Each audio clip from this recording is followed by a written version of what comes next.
Hi, this is Tim of the 1916 Company, and welcome to another luxury watch unboxing. In fact, this is a rare instance where I think the box is going to be a major highlight and an integral part of the experience. So we're discussing a model that came out in 2023, the Louis Vuitton Tambour. Tambour had been around for a few decades. Of course, the word means drum en français, but this one's more of a sports watch in the modern integrated bracelet sense. So we're going to open up this stainless steel, fully boxed, fully accessorized tambour and see what we find inside. First thing you'll notice is that externally we have this nice sort of cardstock with a linen-like pattern, a bright Louis Vuitton orange with a very dark navy blue print. I fold it all open. You can see here that we have these little limit straps that allow the front of the box to fold open. We'll zoom out even a little bit more. Now we have this lovely, quite substantial cloth wrap for a box that can only be described as nothing less than you'd imagine. This is beautiful.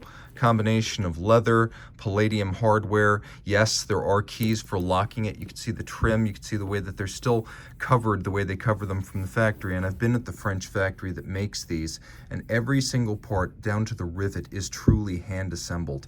They are beautiful things. Now, this is a very deluxe watch box. We'll zoom out even a little bit more. See my Moser over in the corner.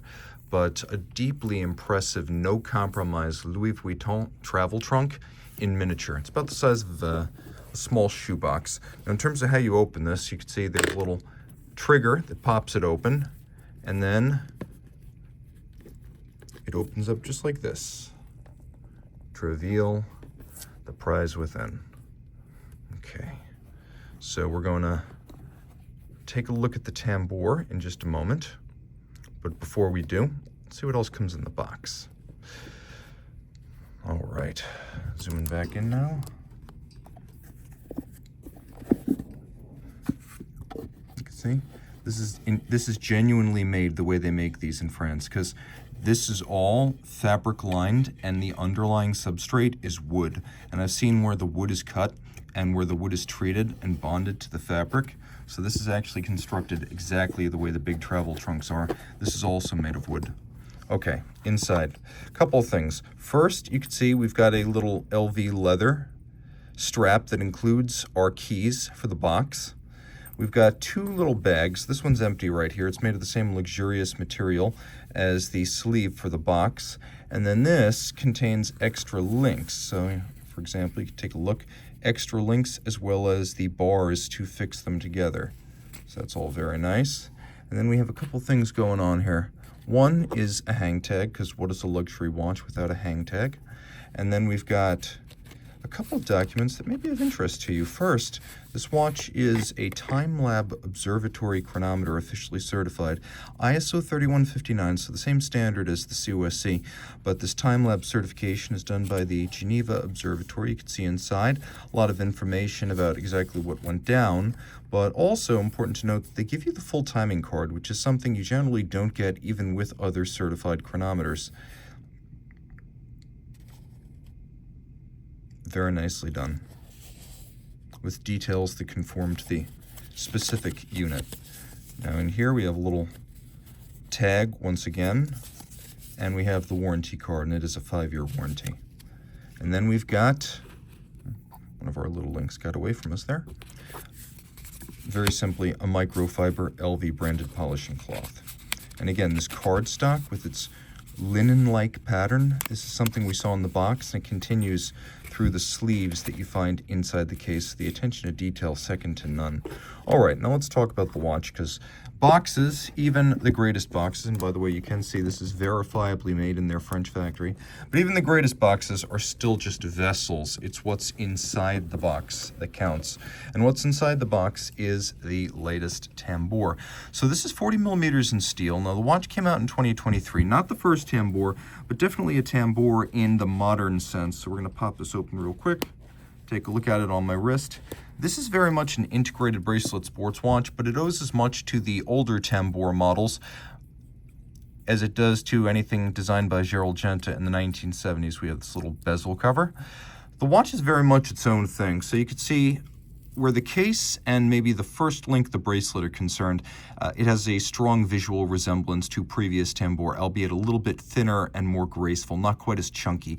Then we have a bracelet that's quite handsome with polished intermediates and satin and beveled primaries. What's fascinating here is if you look closely at the individual links, you could see that they are actually arced. Each one has an arced underside, so it forms a more natural curve around the wrist.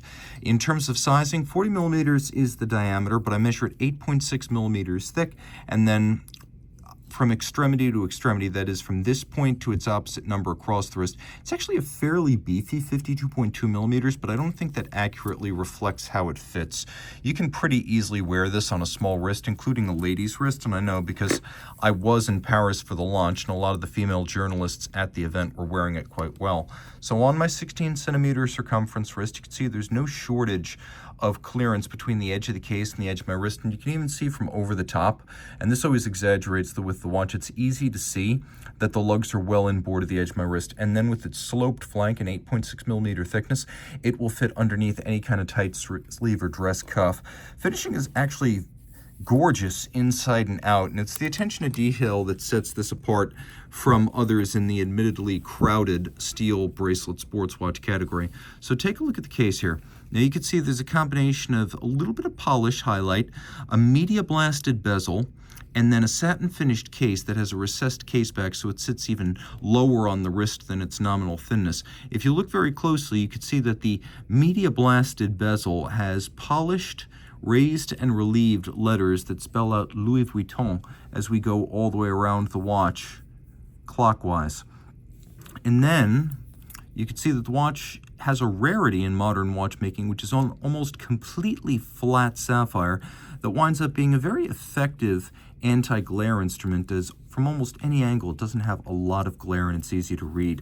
Once again, we have a combination of satin and polish with a bevel that runs perfectly aligned down the shoulders of the links. Now that we're really close, you can actually see how those individual links are curved and cambered. Take a look at the bottom so you get a sense of how it's assembled, and then you can see there are many individual removable links with a few more added inside the box, so you have a lot of adjustability. It uses a pin style system, so you're not going to risk stripping out a screw, but if you want to size this at home, you will need a block and a punch. We have a friction fit double fold deployant clasp right here, and while it does say Paris, it is of course a Swiss made watch. It is a friction fit action with quite a bit of security when closed, and then Louis Vuitton blazing outboard.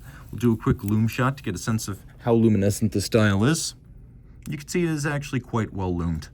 The dial's a lovely piece, and as you can see, there are a couple of distinct finishes, and they manifest themselves in the form of different shades of blue.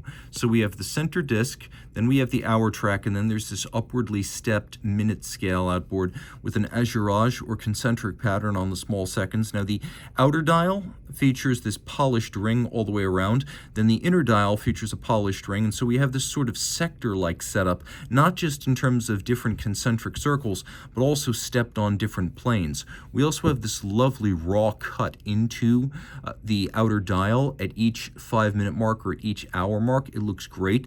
The dial furniture, the hands, the indices, and the numerals, they are white gold, as you'll see on top watches, so it'll never tarnish or oxidize. Now you can see we have this sort of vertical brushed pattern on the center dial, and then we have different metallic finishes on the other scales, each one expressed by a slightly different shade of blue.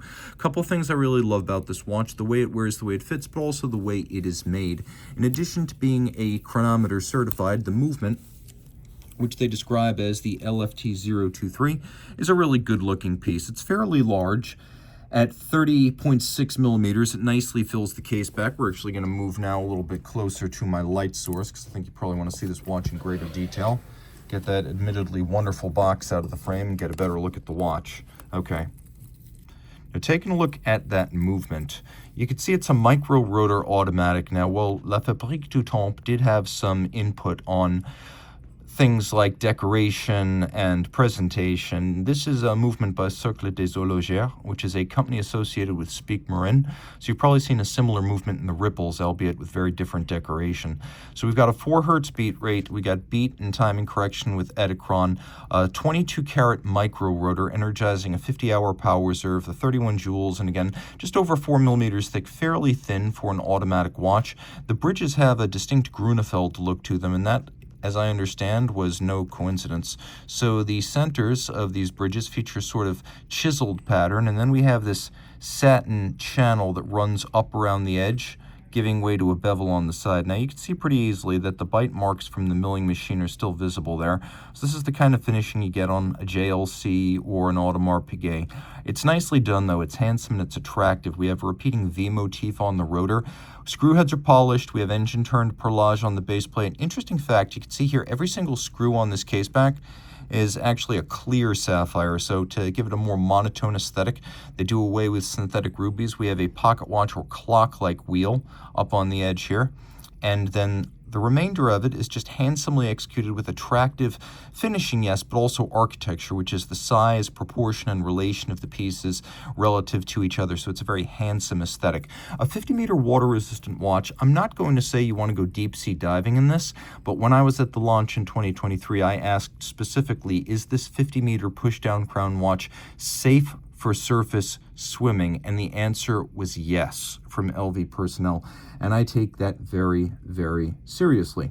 There's a lot to love here. It's a very handsome watch. It comes with one of the all-time great watch boxes, and the whole setup isn't actually that large. The box isn't huge, and you could repurpose it for applications and uses other than holding the watch. So it has applications and utility beyond simply acting as a display case for your watch. You could actually travel with it or put it on display. So there is a lot of value here. If you love this watch, reach out to me, Team Mosso at the 1916company.com for purchase and pricing details.